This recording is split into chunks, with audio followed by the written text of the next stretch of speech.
दस्तरख्वान पर बहस करना। दस्तरख्वान एक बरकत और मोहब्बत की जगह होती है जहां लोग मिल बैठकर खाते हैं और अल्लाह पाक की नामतों का शक्र अदा करते हैं।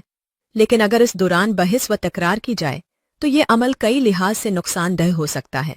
नबी करीम सल्लल्लाहु अलैहि वसल्लम ने खाने के आदाब सिखाए हैं जिनमें सुकून और शुक्रगुजारी को अहमियत दी गई है। दस्तरख्वान पर लड़ाई झगड़ा बरकत को ख़त्म कर सकता है। खाने के दौरान गैर ज़रूरी बहस अल्लाह पाक की दी हुई नेमतों की बेअदबी के मुतरादिफ हो सकती है जो नापसंदीदा अमल है।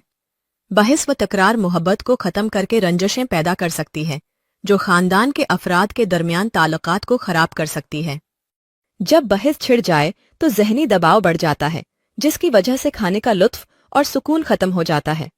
अक्सर बहस के दौरान गैर ज़रूरी अल्फाज कह दिए जाते हैं जो गलत फहमियों और नाराज़गी का सबब बन सकते हैं। अगर बच्चे बार बार देखें कि बड़ों के दरमियान दस्तरख्वान पर झगड़े होते हैं तो वो भी यही आदत अपना सकते हैं। नंबर 3, ज़ुहर की नमाज तर्क करना। नमाज इस्लाम का बुनियादी रुकन और अल्लाह पाक की तरफ से फ़र्ज करदा इबादत है। ज़ुहर की नमाज दिन के वक्त की एक अहम नमाज है जो बंदे को दुनियावी मसरूफियात के दरमियान अल्लाह पाक की याद दिलाती है। इसे जानबूझकर छोड़ देना कई रूहानी, दीनी और दुनियावी नुकसानात का सबब बन सकता है। कुरान व हदीस में नमाज छोड़ने की सख्त वाइद आई है। नबी करीम सल्लल्लाहु अलैहि वसल्लम ने फरमाया, हमारे और कुफर के दरमियान फ़र्क नमाज है। जिसने नमाज तर्क की वो कुफर के करीब हो गया। नमाज न पढ़ने से बंदा अल्लाह पाक की रहमत से दूर हो सकता है और उसकी बरकतों से महरूम हो सकता है। हदीस में आता है कि क़यामत के दिन सबसे पहला सवाल नमाज के बारे में होगा। अगर ये दुरुस्त हुई तो बाकी आमाल भी कबूल होंगे।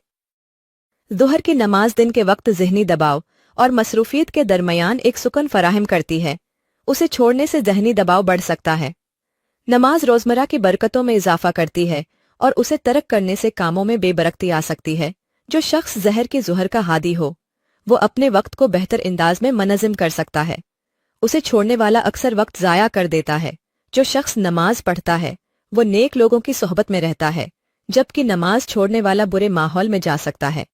ज़ुहर की नमाज न सिर्फ फ़र्ज है बल्कि एक नेमत भी है जो दिन भर की मसरूफियत में अल्लाह की याद दिलाती है। इसे तर्क करने से देनी, जिस्मानी, ज़हनी और दुनियावी नुकसानात हो सकते हैं। इसलिए हर मुसलमान को इसकी पाबंदी करनी चाहिए ताकि वो दुनिया और आखिरत में कामयाब हो सके। नंबर 4, अल्लाह पाक की नाफरमानी। अल्लाह पाक खालिक व मालिक है और उसकी इताअत ही इंसान की फलाह और कामयाबी का रास्ता है।